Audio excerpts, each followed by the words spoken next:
Hello, high, তোমরা সবাই কেমন আছো? আমি ভালো আছি। এটা ছিল গতকালকের ভিডিও। দুপুরবেলা তেমন একটা খাওয়া দাওয়া ভালো হয় না গরমের তরে, তাই সন্ধ্যা হলেই খিদে পেয়ে যায়। আমার একার হয় না, ছেলেমেয়ে সবাই হয়, খিদে পেয়ে যায়। তাই দেখো রুটি আর ডিম নিয়ে চলে এসেছি। সন্ধ্যাবেলা হালকা করে একটু টিফিন করে নেব। সবাই কম কম করে খাবো, তাই হালকা করে বানিয়ে নিলাম।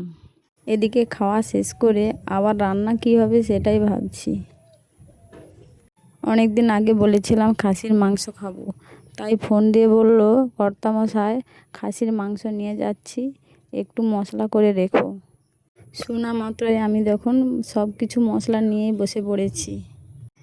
আলু, পেঁয়াজ, আদা, রসুন সবগুলো আমি কেটে সাইজ করে রেখে দেবো। যখন নিয়ে আসবে তখন রান্না করব। নিয়ে আসবে বলেছিল, আর আমি সব কিছু মশলা রেডি করছি, তখন বাজে কিন্তু 8টা।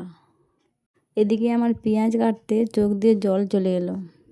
একটা দুটো পেঁয়াজ হলে ঠিক ছিল, অনেকগুলো পেঁয়াজ তো তাই সবগুলো রেডি করে ফেলেছি। তারপরে নিয়ে চলে এসেছে খাসির মাংস। খাসির মাংসটা আমরা এরকম রান্না করি, যেগুলো মশলা আমরা খাসির মাংস দিয়ে রান্না করব সেগুলো অল্প অল্প সব রকম দিয়ে আগে মাখিয়ে নেব।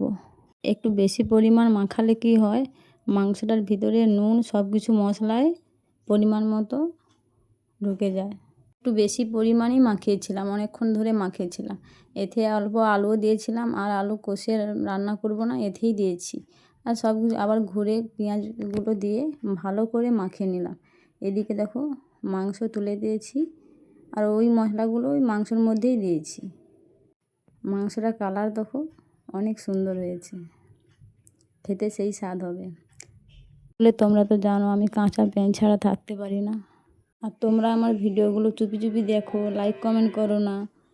ভালো লাগলে লাইক কমেন্ট করে পাশে থেকো। Tata, bye bye. আবার অন্য কোনো ভিডিও নিয়ে দেখা হচ্ছে।